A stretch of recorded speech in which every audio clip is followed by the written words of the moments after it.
لا حول ولا قوة إلا بالله العلي العظيم. أعوذ بالله من الشيطان اللعين الرجيم. حسبنا الله ونعم الوكيل ونعم المولى ونعم النصير. بسم اللہ الرحمن الرحیم. الحمد للہ رب العالمین. الصلاة والسلام علی اشرف الانبیاء والمرسلین وخاتم النبیین سیدنا و مولانا بالقاسم محمد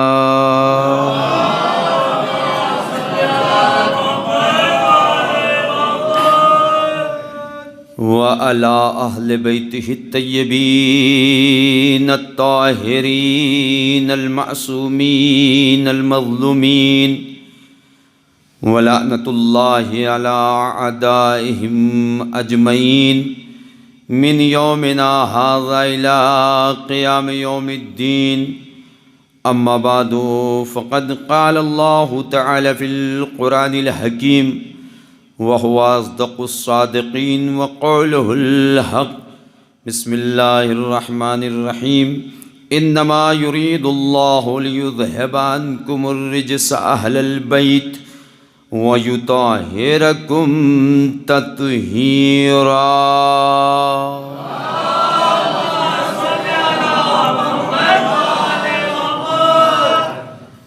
بزرگان محترم، معزز سامعین کرام، جیسا کہ آپ حضرات کے علم میں ہے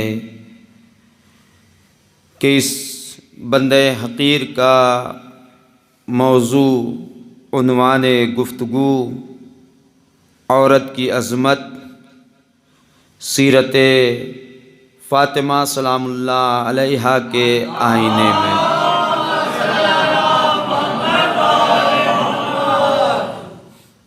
اسی موضوع کے ذیل میں آپ حضرات کی بارگاہ میں اس حسینیہ زہرا سلام اللہ علیہا میں 5 دنوں تک، جس میں سے ایک دن گزر گیا، آج دوسرے دن کی تقریر کرنے کا شرف حاصل کر رہا ہوں. باقی ایام کروں گا انشاءاللہ. اور جو بھی گفتگو ہوگی، جو بھی باتیں ہوں گی، وہ قرآن، احادیث اور سیرت معصومین کے ذیل میں ہوں گی. کوئی یہ نہ سمجھے کہ یہ گفتگو کہیں اور جا رہی ہے، ایسا کچھ نہیں ہے. جو ضرورت ہے، جس چیز کی معاشرے کو ضرورت ہے، خطیب کا کام، ذکر کرنے والے کا کام ہوتا ہے کہ اسی چیز کو معاشرے کے سامنے پیش کرے. ورنہ خطیب بھی جواب دہ ہوگا. جن مومنین نے مجالس عزا کا انعقاد کیا ہے، مومنین کے گھنٹوں کو لیا ہے، وہ بھی جواب دہ ہوگا. اور ہمارے ہاشم بھائی کہ جنہوں نے الحمدللہ کافی خدمت کر رہے ہیں، مولا ان کی توفیقات میں مزید اضافہ فرمائے اور ہمارے وطن کے تمام مومنین کی توفیقات میں مزید اضافہ فرمائے کہ عزائے سید الشہداء، ایام عزائے فاطمیہ میں بڑھ چڑھ کر خلوص کے ساتھ حصہ لیں. صلوات بھیجیں محمد وآل محمد.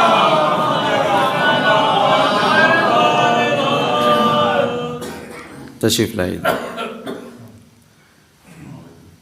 علیکم السلام ورحمۃ اللہ وبرکاتہ. عورت کی عظمت رسول کی نگاہ میں یہ ہے کہ رسول فرماتے ہیں عورت کا اکرام، عورت کی عزت صرف کریم انسان کر سکتا ہے۔ جو انسان کریم ہوگا وہ عورت کی عزت کرے گا، اور عورت کی توہین، عورت کو ذلیل جو انسان لئیم ہوگا وہ کرے گا۔ اس لیے کہ عورت باعظمت ہے، اور اس سے بڑی عظمت عورت کے لیے کیا ہوگی؟ جو چیز ہماری نگاہوں میں پست ترین ہے، کسی کے قدموں میں کوئی گر سکتا ہے؟ گوارا نہیں کرتا کہ کسی کے قدموں میں گر جائے۔ کسی کے پیروں کو کوئی چھو سکتا ہے؟ انسان گوارا نہیں کرتا۔ اتنی باعظمت ہے یہ عورت، اتنی با اہمیت ہے یہ عورت کہ اللہ نے اس عورت کے قدموں کے نیچے جنت رکھی ہے۔ صلوات بھیجو محمد والے محمد پر۔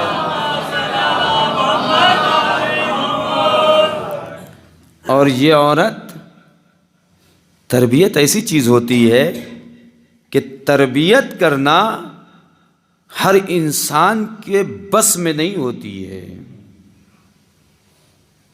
لیکن عورت، اس کا مقام یہ ہے، اس کی عظمت یہ ہے، اس کی بلندی یہ ہے کہ جس تربیت سے لوگ عاجز آ جاتے ہیں، اگر وہی تربیت سیرت حضرت زہرا کے آئینے میں کر دے، اور جب وہ تربیت پا جاتا ہے تو وہ نجات یافتہ ہو جاتا ہے، اس کو جنت مل جاتی ہے۔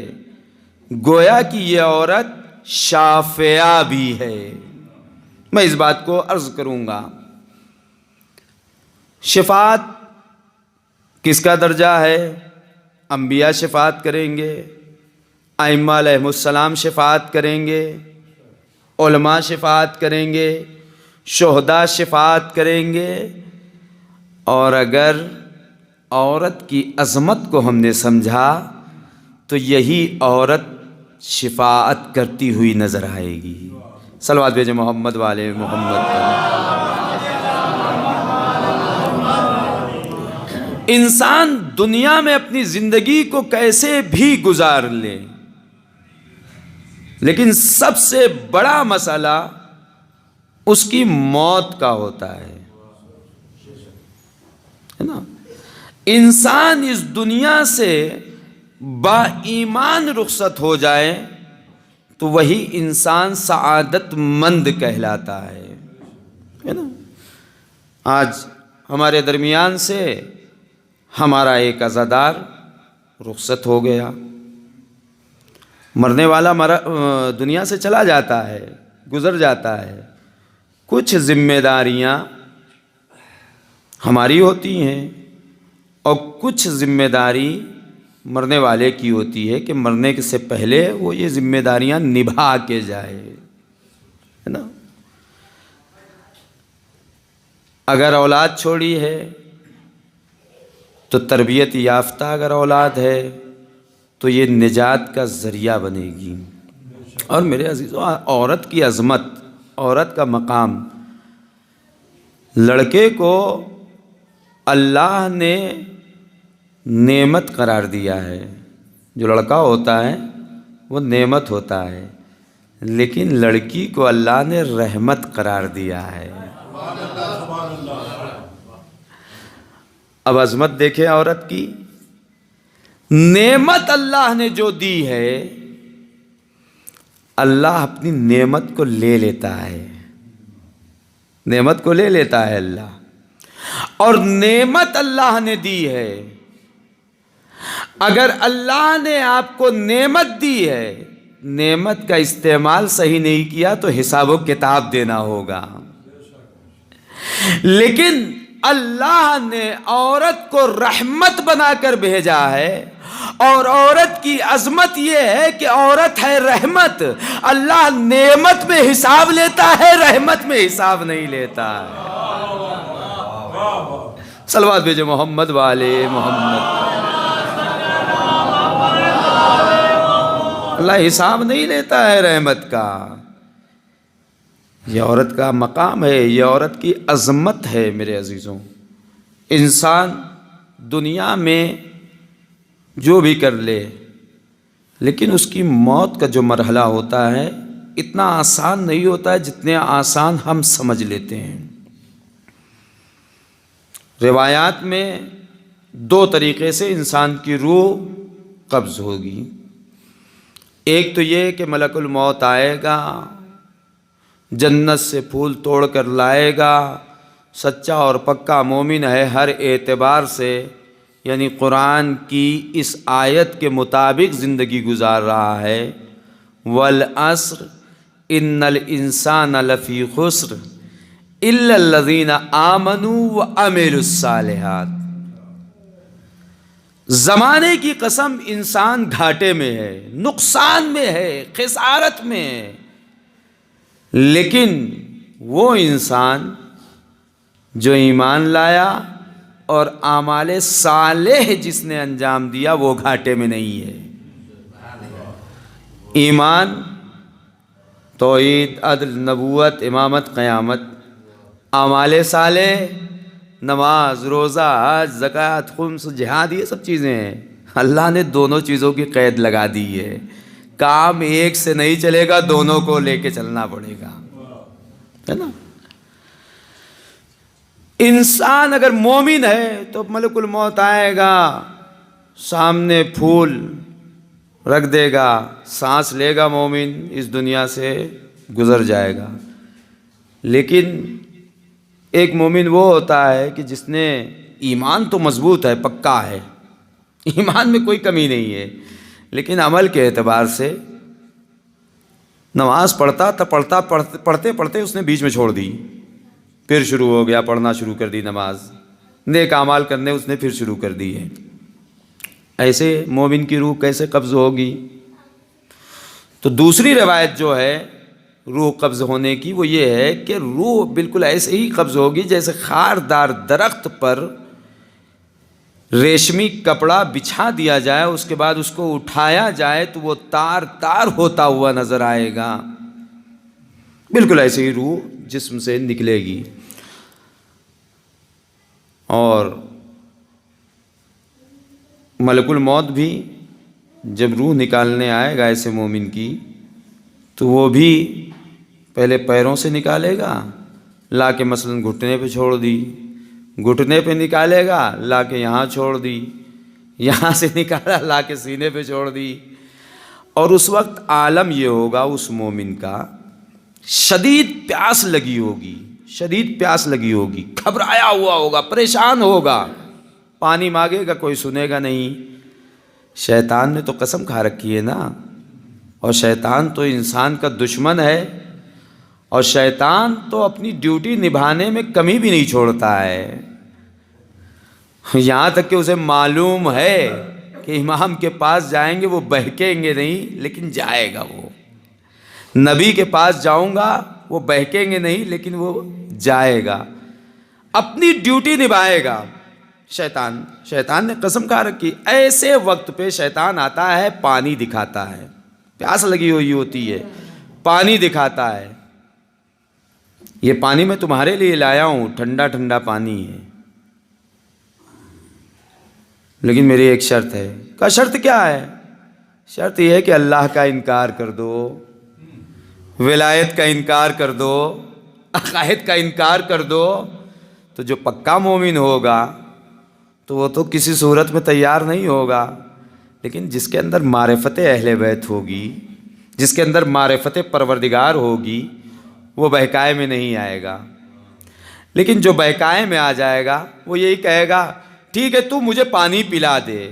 جیسے ہی وہ پانی مانگے گا، شیطان جو بچا ہوا پانی ہوگا اسے بھی ڈال دے گا اور کہے گا پروردگار میں آج پھر کامیاب ہو گیا، تیرے ایک بندے کو میں نے بہکا دیا. تو انسان کو اس دنیا میں ایسی زندگی گزارنی چاہیے کہ وہ اس دنیا سے باایمان رخصت ہو، باایمان رخصت ہو۔ اور موت کے حالات کو تو جناب سلمان فارسی نے بھی بتایا کس طریقے سے روح قبض ہوگی۔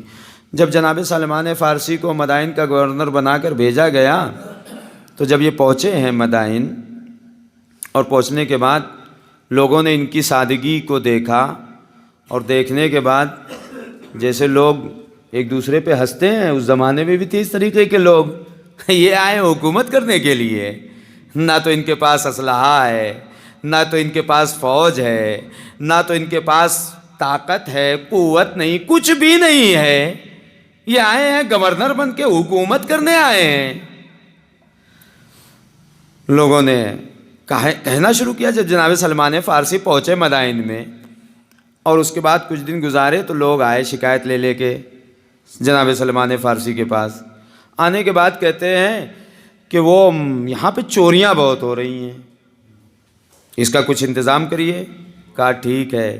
جناب سلمان فارسی کی ایک خاصیت تھی، وہ درندوں کی زبان جانتے تھے۔ یہ اہل بیت کی غلامی کا نتیجہ ہے، درندوں کی زبان جانتے تھے جناب سلمان فارسی۔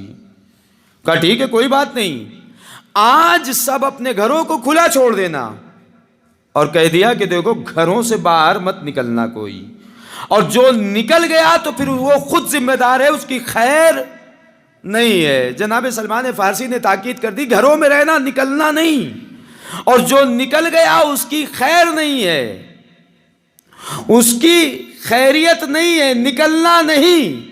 اور اس کے بعد کوچے میں آئے جناب سلمان فارسی، اور آنے کے بعد مدائن کے کتوں کو بلایا، کتے اکٹھا ہوئے۔ جناب سلمان فارسی جانوروں کی زبان جانتے تھے، بس ایک مرتبہ کتوں سے کہا دیکھو آج تم خیال رکھنا کوئی چور بچ کے جانے نہ پائے، کوئی بچ کے جانے نہ پائے۔ ابھی تک ان کا خیال یہ ہے کہ یہ سلمان فارسی، نہ ان کے پاس طاقت ہے، نہ ان کے پاس اسلحہ ہے، نہ ان کے پاس قوت ہے، یہ کیسے چوروں کو پکڑ پائیں گے، کس طریقے سے چوری کو بچا لیں گے، بس اسی فکر میں یہ لوگ رہے۔ جناب سلمان فارسی نے اعلان کر دیا دیکھو گھروں سے باہر نہ نکلنا، اپنے گھروں کو کھلا چھوڑ دینا، آج چوری نہیں ہوگی۔ بس چوروں نے یہ سوچا کہ ان کے پاس تو قوت نہیں ہے، ان کے پاس تو اسلحہ نہیں ہے، ان کے پاس تو سپاہی نہیں ہے، آج کیا ہوا، کچھ بھی نہیں ہوگا، ہم نکلتے ہیں اپنے کاروبار کے لیے۔ جیسے ہی گھروں سے باہر نکلے بس ایک مرتبہ کتوں نے حملہ بول دیا۔ اب جب صبح ہوئی تو چور خود بخود پکڑے گئے، پکڑ لیے گئے۔ اب جو یہ سوچ رہے تھے ان کے پاس اسلحہ نہیں ہے، ان کے پاس سپاہی نہیں ہے، ان کے پاس طاقت نہیں ہے، یہ پکڑیں گے کیسے؟ جب پکڑے گئے تو سمجھ میں آ گیا یہ غلام ہے رسول کا، یہ جانوروں کی زبان جانتا ہے۔ آج لوگ ہم سے یہی کہتے ہیں ان کا وقت کا امام آئے گا، پوری دنیا میں حکومت کیسے کرے گا؟ نہ تو سپاہی ہے، نہ اسلحہ ہے، جس کے غلام میں اتنی طاقت ہو، خود فرزند مصطفیٰ میں کیا طاقت ہو۔ سلام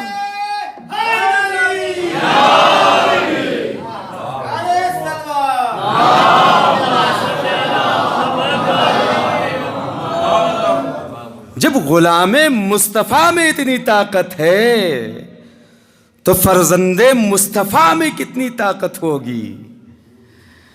جب غلام مصطفیٰ حکومت کر سکتا ہے تو فرزند رسول کیوں نہیں حکومت کر سکتا ہے؟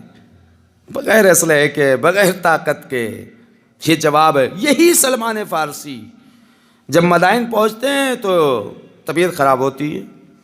ادھر مدینے کے لوگ فکر مند ہیں کہ سلمان فارسی کافی دنوں سے گئے ہوئے ہیں، ان کی کوئی خبر نہیں، تو سب نے مل کے اسبغ بن نباتہ سے کہا کہ ایسا ہے کہ آپ جائیے۔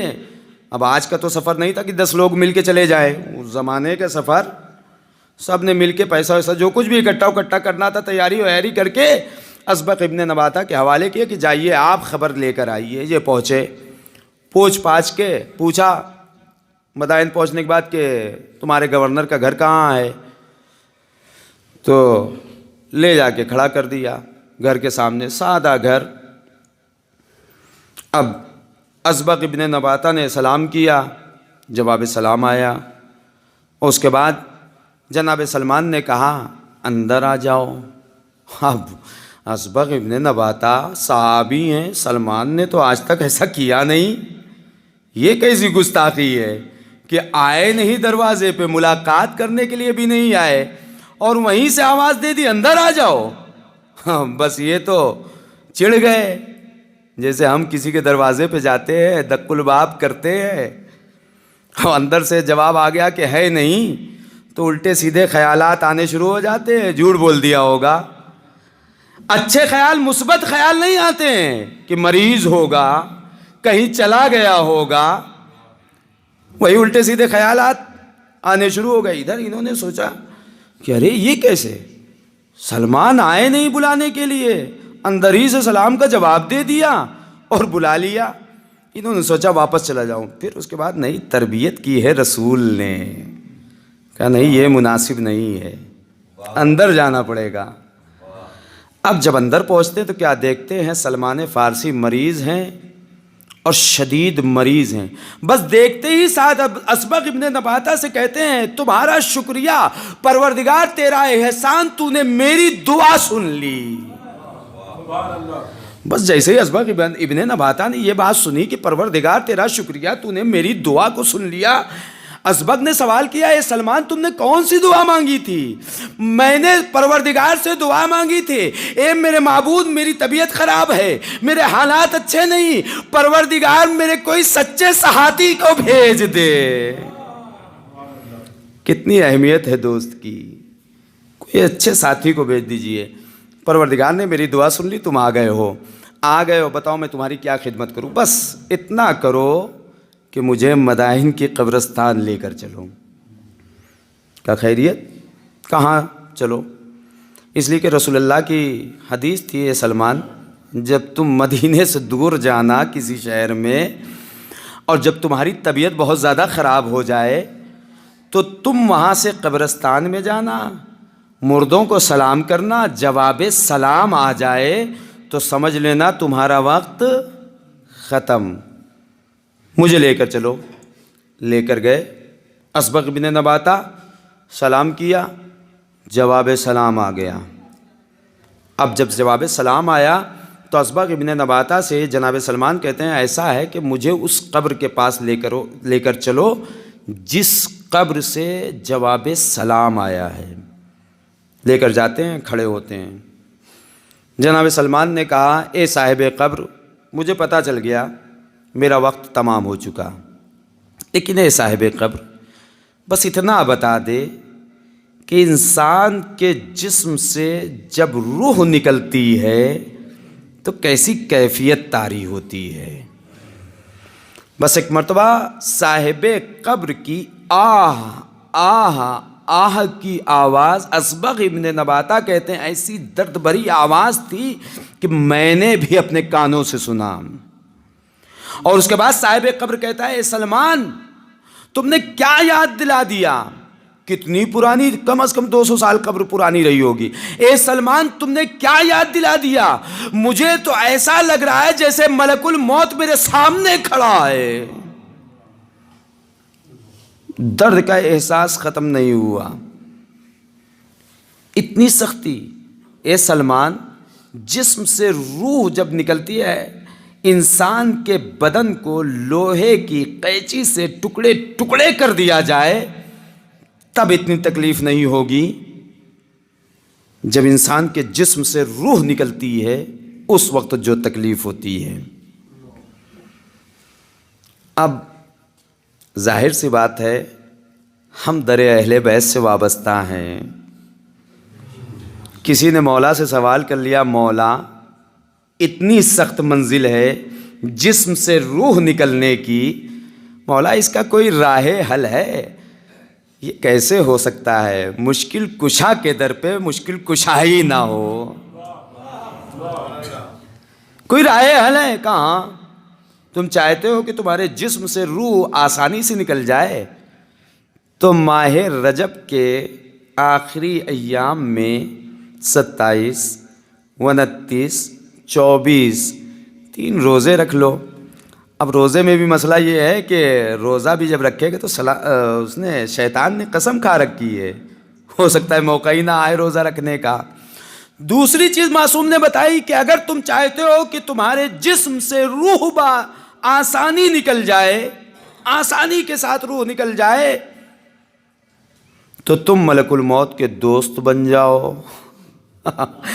جب مولا نے یہ کہا کہ ملک الموت کے دوست بن جاؤ، مولا زندگی میں ایک بار آتا ہے، اسی وقت ایسی کیفیت ہوتی ہے اور دوست بن جائے اس کے. کہا دوست بن جاؤ. مولا کیسے؟ کہا اس کے دوست بننے کے لیے تمہیں یہ کرنا ہے. رسول اللہ جب معراج پہ گئے تھے تو جناب جبرائیل سیر کرا رہے تھے سفر پہ، سب دکھا رہے تھے، جنت وغیرہ اور کوثر، یہ سب چیزیں دکھا رہے تھے رسول اللہ سے. بس ایک مرتبہ رسول اللہ کی نگاہ پڑی ملک الموت پہ. وہ کبھی ادھر دیکھتا ہے، کبھی ادھر دیکھتا ہے، کبھی ادھر دیکھتا ہے. جناب جبرائیل سے سوال کر لیا، اے جبرائیل، یہ ملک الموت لمحے لمحے میں ادھر ادھر کیا دیکھتا ہے؟ یہ کس چیز پہ نگاہ کرتا ہے؟ تو جناب جبرائیل نے بتایا یہ ملک الموت دنیا کے ہر کونے پہ نگاہ کرتا ہے کہ نماز کا اول وقت آیا، کون کون مصلی پر پہنچا. اور اللہ نے اسے پاور دیا ہے، اللہ نے اسے اتھارٹی دی ہے، اللہ کا نوکر ہے. اے ملک الموت، تم جسے چاہو اس کی روح کو آسانی سے قبض کر سکتے ہو. اور ملک الموت جسے مسلسل اول وقت نماز پڑھتے ہوئے دیکھ لیتا ہے تو یہ ملک الموت اس کا دوست ہو جاتا ہے.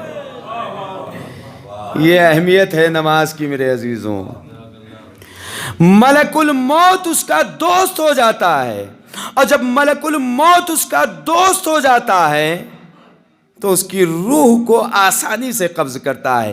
یہی بات مولا نے فرمائی کہ اگر تو ملک الموت کا دوست بننا چاہتا ہے، اگر تو یہ چاہتا ہے کہ تیرا دوست ملک الموت ہو جائے، تو جب بھی نماز کا اول وقت ہو جائے تو تم مصلی پہ پہنچ جایا کرو. اس لیے کہ جب ملک الموت مصلی پر دیکھتا ہے لوگوں کو تو اس کی تصویر کو، اس کے نام کو اپنے دفتر میں لکھ لیتا ہے. اور اللہ نے اسے پاور دیا ہے، جو اول وقت نماز پڑھتا ہے اس کی روح کو بآسانی قبض کر لے. صلوات بھیجے محمد والے محمد پر. اب یہ انسان کیسے ملک الموت کا دوست بنے اور کیسے اول وقت نمازی بنے، اس میں بھی عورت کا ہاتھ ہوتا ہے. عورت چاہے، اس لیے کہ یہی ہے کہ والدین اپنے بچوں کو تربیت کر کے یا تو یہودی و نصارہ بنا دیں یا پھر مومن بنا دیں. اور تربیت میں جو سب سے زیادہ اور سب سے اہم رول ہوتا ہے وہ عورت کا ہوتا ہے. عورت کی عظمت یہ ہے کہ جس طریقے سے اہل بیت علیہم السلام اپنے چاہنے والوں کو جہنم سے نکال کر جنت کی طرف بھیج دیتے ہیں، یہی عظمت عورت کی ہے. اگر تربیت کر دیتی ہے تو اپنی اولاد کو جہنم سے نکال کے جنت کی طرف بھیج دیتی ہے. عظمت ہے عورت کی، یہ مقام ہے عورت کا. جب تربیت کرتی ہے تو یہ پاور اس کے اندر ہوتا ہے. جیسے اہل بیت علیہم السلام جہنم سے نکال کر جنت کی طرف لے کر جاتے ہیں، ایسے ہی عورت اپنی اولاد کو جہنم سے نکال کے جنت کی طرف لے کر جاتی ہے، اور یہی عورت شہزادی کی سیرت کے آئینے میں جب چلتی ہوئی نظر آتی ہے تو اس کا مقام بلند ہو جاتا ہے، اس لیے کہ رسول اللہ نے فرمایا خود شہزادی نے بھی فرمایا کہ 3 قسم کی عورتیں شہزادی کے ساتھ ساتھ، شہزادی اس کے ساتھ ساتھ مرتے وقت قبر کی منزل میں اور جنت کے دروازے تک رہیں گی۔ 3 قسم کی عورتیں۔ کون کون 3 قسم کی عورتیں؟ ایک وہ عورت جو اپنے شوہر کی بد اخلاقیوں پہ صبر کر لے جائے، ضروری نہیں ہے کہ گھر کو چھوڑ کے چلی جائے، ضروری نہیں ہے کہ چڑھاوے میں آ کر شوہر سے بد کلامی کرنے لگے، ضروری نہیں ہے کہ شوہر کی برائیاں بیان کرنا شروع کر دے۔ شوہر بد اخلاق ہے، صبر کر لے، اس لیے کہ جنت کی مالکہ اسے جنت تک لے کر جائیں گی اگر بد اخلاقیوں پہ صبر کر لے۔ دوسری عورت اگر اپنے شوہر کی کمائی پر اکتفا کر لے، فرمائشات زیادہ نہ کرے، تو ایسی عورت قبر سے لے کر جنت کی منزل تک شہزادی کی ہمراہ رہے گی۔ بد اخلاقی پہ صبر کر لے، شوہر کی کمائی پہ صبر کر لے، اور تیسری عورت اگر اپنے شوہر کے مہر کو معاف کر دے، جو حق ہے اس کا دینے کا وہ معاف کر دے، تو یہ 3 قسم کی عورتیں شہزادی کے ہمراہ ہوں گی قبر سے لے کر جنت تک کی منزل میں۔ یہ ہے عورت کا مقام، یہ پاور دیا ہے کہ شہزادی کے ساتھ رہے گی یہ عورت اگر اس طریقے سے زندگی گزار لی۔ یہی عورت اگر چاہے، چونکہ مرنے والے مرحوم کی بیٹوں کے ساتھ ساتھ ایک بیٹی بھی تھی، یہی عورت اگر چاہے تو اپنے گنہگار، یہ میں سب کے لیے بات کہہ رہا ہوں، یہ نہیں کہ مرحوم کے معاذ اللہ گنہگار تھے، اس لیے کہ نماز میت میں جو پڑھا جاتا ہے وہ کیا پڑھا جاتا ہے؟ اللہم انا لا نعلم منہ الا خیرا، پروردگار ہم اس مرنے والے کے بارے میں سوائے خیر کے کچھ نہیں جانتے ہیں۔ یہی تو کہتے ہیں نا سب، ہم کچھ نہیں جانتے ہیں، اور یہ ہماری ذمہ داری ہے کہ ہم نماز پڑھیں، ہم اس کے بارے میں کچھ نہیں جانتے۔ میرے عزیزو توجہ دیجئے، کتنا بڑا جملہ ہے، پروردگار ہم اس کے بارے میں کچھ نہیں جانتے ہیں۔ اس کے اندر طاقت ہے، بولنے کی قوت ہے، ہاتھ اٹھانے کی طاقت ہے، چلنے کی قوت ہے؟ نہیں، مردہ ہے سامنے، چل نہیں سکتا، بول نہیں سکتا۔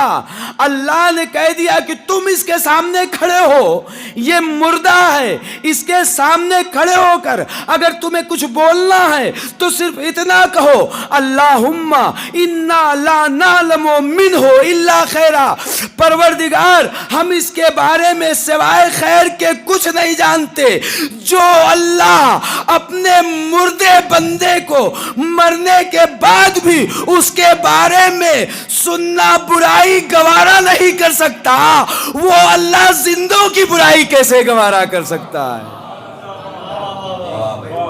مرنے کے بعد برداشت نہیں ہے اللہ کو۔ ہمیں کہنا پڑے گا ہم سوائے خیر کے کچھ نہیں جانتے، مر گیا ہے، کوئی قوت نہیں ہے، کوئی طاقت نہیں ہے، لیکن پھر بھی کہو سوائے خیر کے کچھ نہیں جانتے۔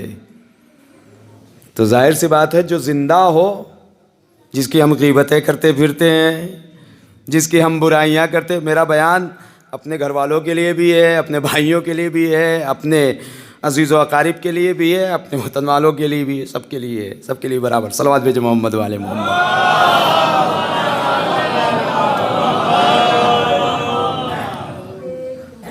جو اللہ مرنے کے بعد برائی برداشت نہیں کر سکتا، وہ زندگی میں کیسے برداشت کر سکتا ہے؟ رحیم پروردگار جس نے اپنے بندوں کو اتنی عزت دی ہے جس کے لیے اللہ کہہ رہا میں رحمان ہوں، رحیم ہوں، ستار العیوب ہوں۔ اللہ ستار العیوب ہے، اللہ عیبوں کو چھپانے والا۔ اور میرے عزیزو ایک بات آ رہی ہے کہ اگر انسان مرنے والے کو غسل دیتا ہے اور غسل دیتے وقت اگر انسان اس مرنے والے کے عیب کو چھپا دیتا ہے تو اللہ اتنی اس کو فضل سے نوازتا ہے گویا کہ یہ غسل دینے والا انسان ابھی اپنی ماں کی شکم سے پیدا ہوا ہے، صرف ایک عیب کو چھپا دے۔ ہم کہاں جا رہے ہیں؟ ہم زندگی میں برائیاں کرتے ہوئے نظر آتے ہیں، اللہ مرنے کے بعد برداشت نہیں کر رہا ہے، مرنے کے بعد بھی روک رہا ہے، نہیں کچھ نہ کہو، کوئی طاقت نہیں، لیکن نہیں کہہ نہیں سکتے، سوائے خیر کہ تم یاد نہیں کر سکتے۔ یہ لمحہ فکریہ ہے ہمارے لیے۔ تو میرے عزیزو، عورت کی عظمت یہ ہے کہ عورت چاہے تو اپنے باپ کے لیے، اپنے عزیز کے لیے، اپنے اقارب کے لیے شافعہ ہو جائے۔ ایک شخص آیا رسول اللہ کی بارگاہ میں، آنے کے بعد کہا یا رسول اللہ میرا باپ مریض ہے۔ آپ دیکھیں عورت کی جو ذمہ داری ہے شہزادی کی سیرت کے آئینے میں کیا ذمہ داری ہے عورت کی۔ یا رسول اللہ میرا باپ مریض ہے اور سکرات کا عالم چل رہا ہے، باپ کی ایک خواہش ہے، کیا ہے؟ باپ کی خواہش ہے کہ میری بہن یعنی میرے باپ کی بیٹی آ جائے دیکھنے کے لیے۔ اور یہ جوان گیا رسول اللہ کے پاس جانے سے پہلے گیا تھا اپنی بہن کے پاس۔ بابا کی طبیعت خراب ہے، بابا نے تمہیں بلایا ہے، چلو۔ جو شہزادی کی سیرت کے آئینے میں چلتی ہے اس کا جواب یہی ہوتا ہے، ٹھیک ہے بابا کی طبیعت خراب ہے، مجھے صدمہ ہے، مجھے افسوس ہے، لیکن میرا شوہر سفر پہ گیا ہے اور اس نے جاتے وقت یہ کہا ہے کہ گھر سے باہر مت نکلنا جب تک میں اجازت نہ دے دوں، اور یا پھر رسول اللہ اگر اجازت دیں گے تب تم گھر سے باہر نکلنا۔ آتا ہے رسول اللہ کی بارگاہ میں، یا رسول اللہ آپ اجازت دے دیجئے، بابا بہت مریض ہیں، بار بار کہہ رہے ہیں میری بہن آ جائے، میری بیٹی آ جائے، میری بیٹی آ جائے، یا رسول اللہ آپ اجازت دے دیجئے۔ رسول اللہ نے کہا کہ ٹھیک ہے تم آئے ہو، لیکن چونکہ اس کے شوہر نے اجازت نہیں دی ہے میں بھی نہیں دوں گا۔ آپ دیکھیں ذمہ داری، شوہر نے اجازت نہیں دی میں بھی نہیں دوں گا۔ اگر کوئی آج مولوی صاحب مولانا صاحب کہہ دیں کہ دیکھو آپ نے فلاں جگہ اپنی بیٹی کو رخصت کیا ہے، وہ شوہر کی تابع ہے، شوہر کے خلاف نہیں جا سکتی، آپ کچھ نہیں کر سکتے، فوراً مولوی صاحب کے خلاف ہو جائیں گے سب، یہ کیا آپ کہہ رہے ہیں۔ لیکن آپ دیکھیں کہ وہ رسول اللہ نے اسے کہا کہ جب شوہر نے اجازت نہیں دی تو میں بھی نہیں دوں گا، چلا گیا۔ پھر اس کے بعد سکرات کی سخت منزل آئی، بار بار باپ کہہ رہا ہے میری بیٹی آ جائے، میری بیٹی آ جائے۔ پھر گیا بہن کے پاس، بہن نے وہی جواب، میرے شوہر نے منع کیا ہے، اگر رسول اللہ اجازت دے دیں گے تو بسم اللہ میں چلوں گی، میں جا نہیں سکتی۔ آیا رسول اللہ کے پاس گھبرایا ہوا، پھر یا رسول اللہ آپ اجازت دے دیجئے، میرا باپ بہت یاد کر رہا ہے، سکرات کی منزل ہے، رخصت ہو جائے گا دنیا سے، آپ اجازت دے دیجئے۔ رسول اللہ نے پھر وہی جملہ، جب شوہر نے اجازت نہیں دی ہے تو میں بھی اجازت نہیں دوں گا۔ آپ دیکھیں شوہر کا مرتبہ، نہیں دوں گا اجازت، چلا گیا واپس۔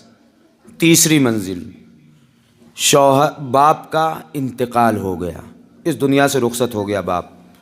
اب یہ جاتا ہے، جانے کے بعد کہتا ہے بہن تم بیماری میں نہیں گئی، تم سکرات میں نہیں گئی، اب تو بابا کا انتقال ہو گیا، اب چلو۔ کہا نہیں، میرا وہی جواب ہے۔ روئی، گریہ کی، صدمہ جو ہوا، افسوس ظاہر کیا، سب کچھ کیا، لیکن اس نے کہا نہیں، میرے شوہر نے اجازت نہیں دی ہے لہٰذا میں نہیں جا سکتی، رسول اللہ اگر اجازت دے دیں گے تو میں بسم اللہ میں چلوں گی۔ باپ کی تدفین میں، باپ کے تمام امور میں میں چلوں گی، شرکت کروں گی، کوئی مشکل نہیں ہے، رسول اللہ اجازت دے دیں۔ پھر آیا گھبرایا ہوا، یا رسول اللہ اب تو میرا بابا مر گیا، اب اجازت دے دیجئے میری بہن کو۔ کہا نہیں، شوہر نے اجازت نہیں دی، میں بھی نہیں دے سکتا۔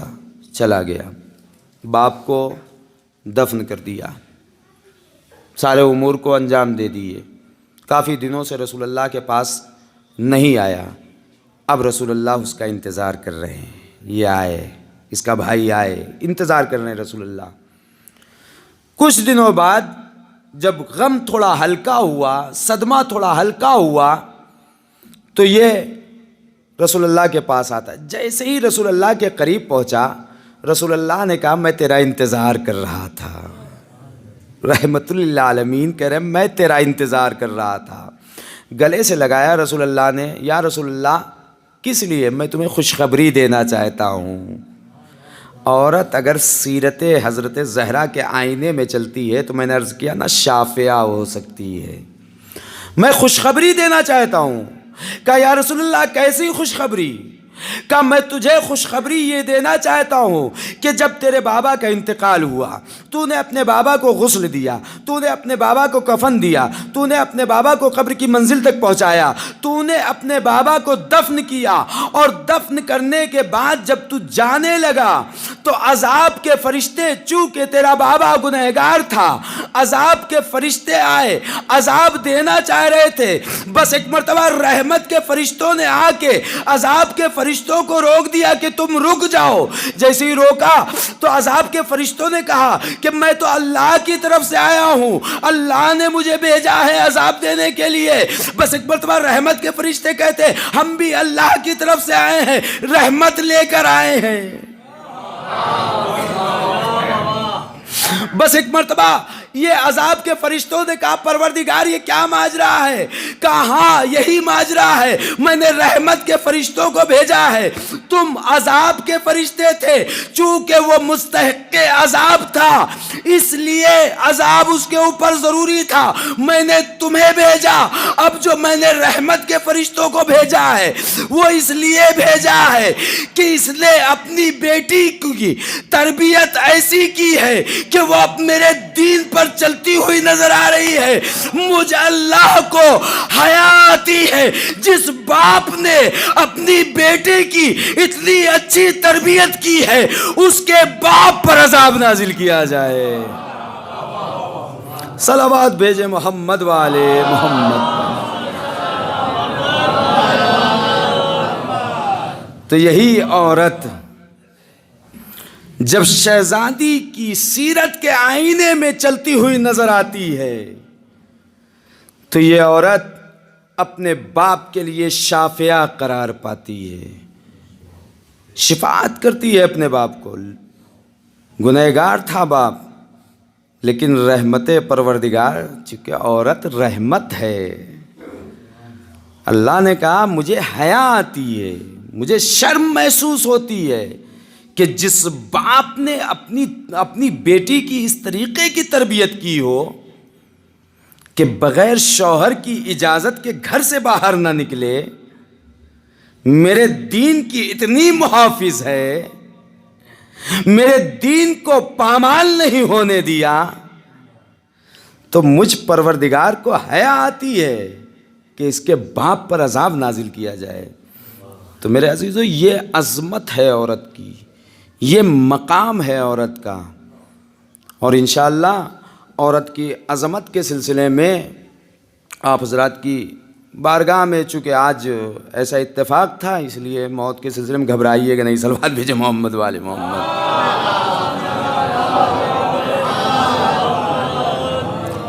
چونکہ ہماری بھی آپ کی بھی ذمہ داری ہوتی ہے کہ ہمارے درمیان سے اگر کوئی مومن جاتا ہے تو اس کے اہل خانہ کو تعزیت دینا، اس کے امور کو انجام دینا، ہماری جو ذمہ داریاں ہیں، غسل دینا، کفن دینا، کاندھا دینا، نماز میت پڑھنا، قبر کی منزل تک پہنچانا، صدقہ دینا، یہ سب ہم لوگوں کی ذمہ داریاں ہیں۔ اور اس کے بعد جب دفن ہو جائے تو وہاں پہ اس کی قبر پہ اپنی انگلیوں کو دھسا کر انا انزلنا پڑھنا، یہ سب ہم لوگوں کی ذمہ داریاں ہیں۔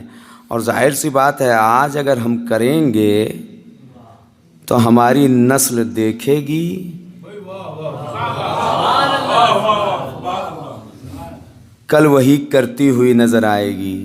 اگر اپنے لیے راستہ ہموار کرنا ہے تو آج کر کے دکھانا ہوگا۔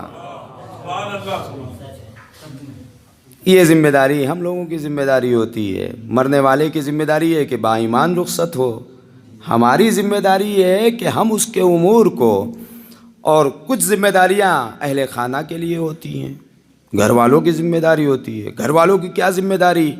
گھر والوں کی ذمہ داری یہ ہے کہ مرنے والا مر گیا، اس کے جو واجبات رہ گئے ہیں، اس کے جو حقوق رہ گئے ہیں وہ ادا کرے، جو واجبات رہ گئے ہیں وہ ادا کرے۔ اس لیے کہ ماں باپ کی عظمت یہ ہے، مقام یہ ہے، اللہ نے عظمت عطا کی ہے ماں کو، یعنی عورت کو، باپ کو یہ عظمت عطا کی ہے کہ چاہیں تو نافرمانی پر دنیا میں بھی آنکھ کر دیں، اور میرے عزیزوں آنکھ کرنے کی ضرورت بھی نہیں ہے۔ ماں تو جلدی بد دعا نہیں دیتی ہے، لیکن اگر باپ بد دعا دے دیتا ہے، انسان کو باپ کی بد دعا سے بچنا چاہیے، اور باپ کو بھی یہ نہیں ہونا چاہیے کہ فوراً ہی جو ہے بد دعا دینے لگے، اس لیے کہ اولاد کی زندگی خراب ہو جاتی ہے۔ باتیں تو بہت ذہن میں آ رہی ہیں لیکن دامن وقت میں اتنی گنجائش نہیں ہے۔ ایک بات چھٹے امام کے ساتھ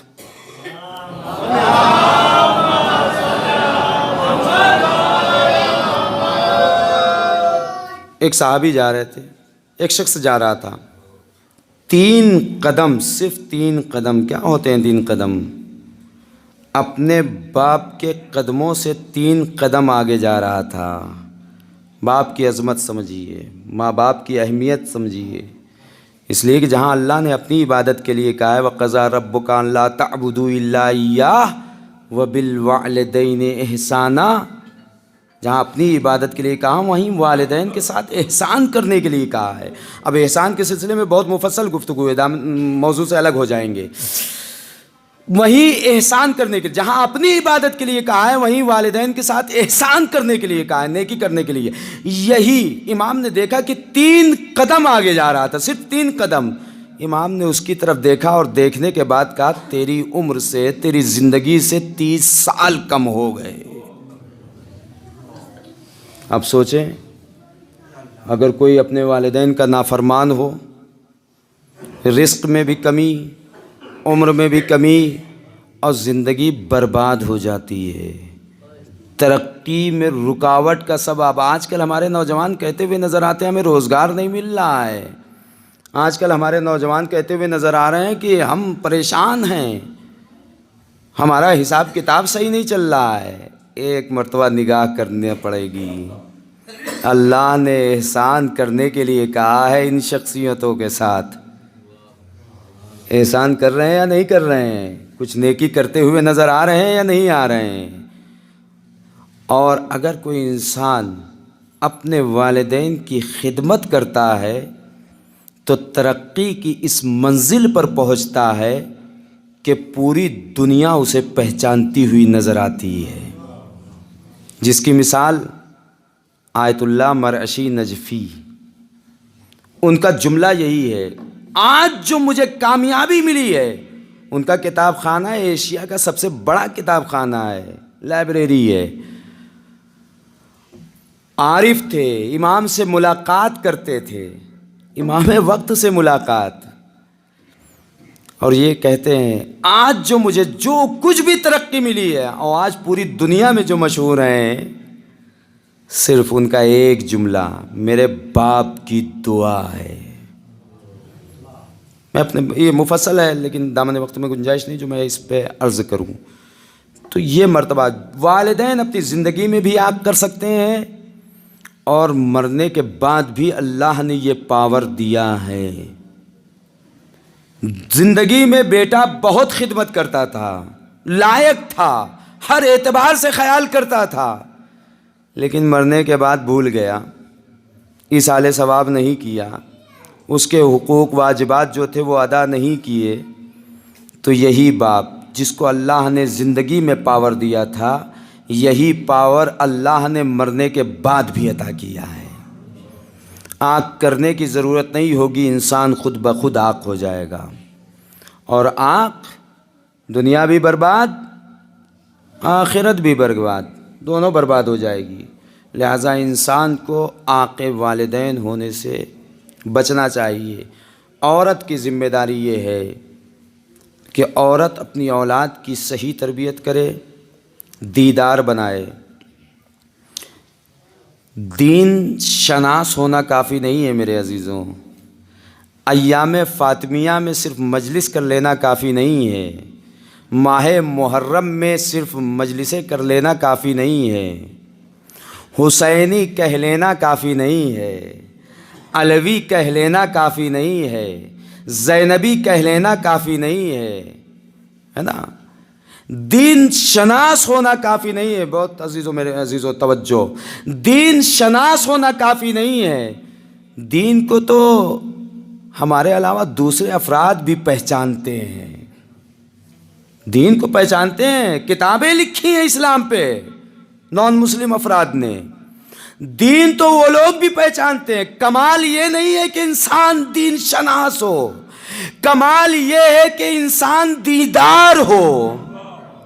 کمال یہ نہیں ہے کہ انسان فاطمی ہو، کمال یہ نہیں ہے کہ انسان حسینی ہو، کمال یہ نہیں ہے انسان علوی ہو، کمال یہ نہیں ہے کہ انسان زینبی ہو، بلکہ کمال یہ ہے کہ انسان اگر فاطمی ہے تو فاطمی کردار بھی نظر آنا چاہیے، حسینی ہے تو حسینی کردار بھی نظر آنا چاہیے. اس لیے کہ امام نے یہی فرمایا ہے، اے میرے چاہنے والوں، میرے لیے باعث عزت بنو، باعث ذلت مت بنو.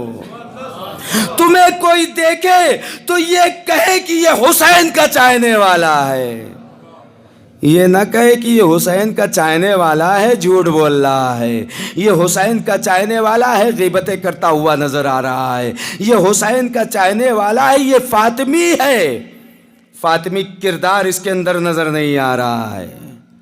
نہیں، میرے لیے باعث عزت بنو، باعث ذلت مت بننا. تو میرے عزیزوں، عورت کی عظمت یہ ہے کہ عورت کا احترام کریم افراد کرتے ہیں،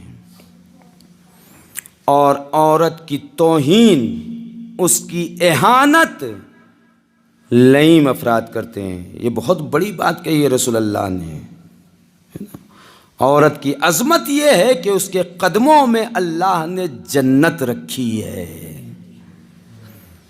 اور انسان کی طلب ہے جنت، اور انسان کی نگاہ میں پسترین چیز جو ہوتا ہے، کوئی کسی کے قدموں میں گرنا گوارا نہیں کرتا ہے، لیکن اللہ نے اپنی جنت کو عورت کے قدموں میں رکھا ہے.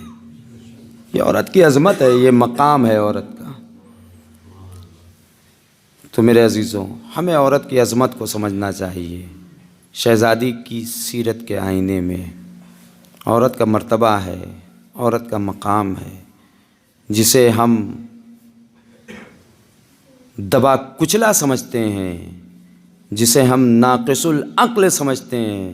ہم نے مولا کے خطبے کو نہیں سمجھا.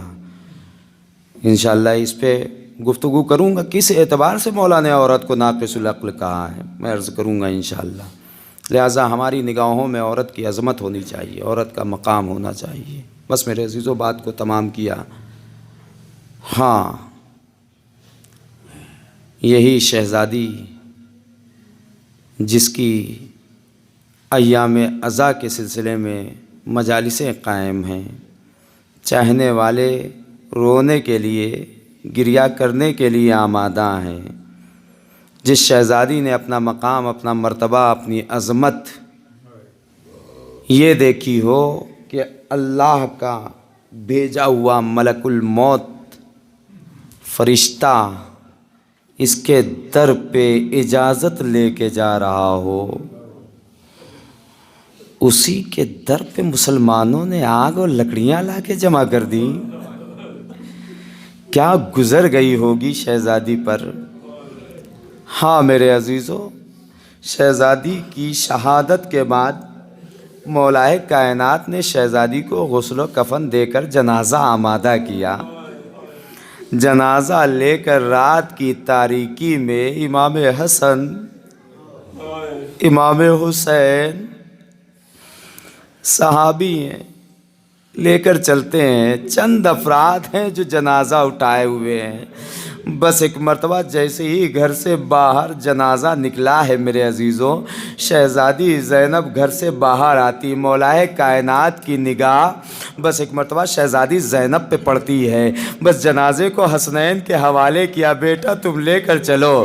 شہزادی زینب کے پاس آ کے آقا کہتے، مولا کہتے، بیٹی زینب ابھی تیرا باپ زندہ ہے. جزاکم ربکم خیر الجزا. خدا آپ کو کوئی غم نہ دے سوائے غم مظلوم کربلا کے، سوائے غم شہزادی کے. عزادارو بس ایک مرتبہ مولائے کائنات کہتے، بیٹی ابھی تیرا بابا زندہ ہے. بیٹی بابا کے ہوتے ہوئے تو گھر سے باہر کیسے آ گئی؟ بیٹی تم گھر میں جاؤ. بابا بھیا حسن جا رہے ہیں، بابا بھیا حسین جا رہے ہیں ماں کے جنازے کے ساتھ ساتھ. اے بابا مجھے بھی لے کر چلو. بس ایک مرتبہ مولا نے کہا، نہیں بیٹی ابھی نہیں، میں تمہیں تمہاری ماں کی قبر پہ لے کے چلوں گا. بیٹی کو ڈھارس ہوئی، بابا نے وعدہ کیا. مولائے کائنات لے کر جاتے ہیں، جنازے کو دفن کر دیتے ہیں. دفن کرنے کے بعد آتے ہیں، زینب انتظار کر رہی ہیں، بابا مجھے ماں کی قبر پہ لے کر جائیں گے. کسی اولاد کو یہ منظر دیکھنے کو نہ ملے، انتظار کر رہی ہے، بابا بابا مجھے ماں کی قبر پہ لے چلو. بیٹا ابھی دن ہے، بیٹا میں تمہیں لے کر چلوں گا، رات کی تاریکی میں لے کر چلوں گا. زینب انتظار کر رہی ہے کیسے رات آئے، بابا ماں کی قبر پہ لے کر جائے. ہاں زینب لمحے لمحے انتظار کر رہی ہے. بس ایک مرتبہ رات آئی، زینب کھڑی ہو گئی، بابا لے کر چلیے. بس ایک مرتبہ مولا کہتے، ہاں بیٹی چلو میں لے کر چلتا ہوں. بس مولائے کائنات لے کر چلتے ہیں. مولائے کائنات ہے، حسنین ہے، ان کے سائے میں شہزادی زینب جا رہی ہے. جہاں جہاں قدم پڑ رہا ہے اس کے شہزادی کے قدموں پہ حسنین کے قدم پڑ رہے ہیں، پردے میں لے کر جا رہے ہیں. بس جیسے ہی ماں کی قبر پہ یہ دونوں بچے پہنچتے ہیں، حسن و حسین پہنچتے ہیں، ماں کی قبر کو دیکھ کر حسنین نے اپنے آپ کو ماں کی قبر پہ گرایا. بس یہ منظر دیکھ کے زینب سے رہا نہ گیا. زینب نے چاہا کہ ماں کی قبر پہ اپنے آپ کو گرا دوں. بس ایک مرتبہ مولا نے روک لیا. اے بیٹی رک جاؤ. روکنے کے بعد عزیزوں معلوم ہے مولا نے کیا کیا؟ قبر پہ جو چراغ جل رہا تھا اس چراغ کو خاموش کر دیا. بس ایک مرتبہ خاموش کرنے کے بعد اے بیٹی جاؤ. زینب نے اپنے آپ کو قبر پہ گرایا. میں کہوں گا مولا چراغ کو کیوں خاموش کر دیا؟ عجب نہیں مولا جواب دے، یہ صحرا ہے، مجھے خوف ہے کہیں ایسا نہ ہو کوئی نامحرم یہاں سے گزر جائے اور زینب کو روتا ہوا دیکھ لے. میں کہوں گا مولا آج آپ کو زینب کا اتنا خیال، یہی زینب ہوگی.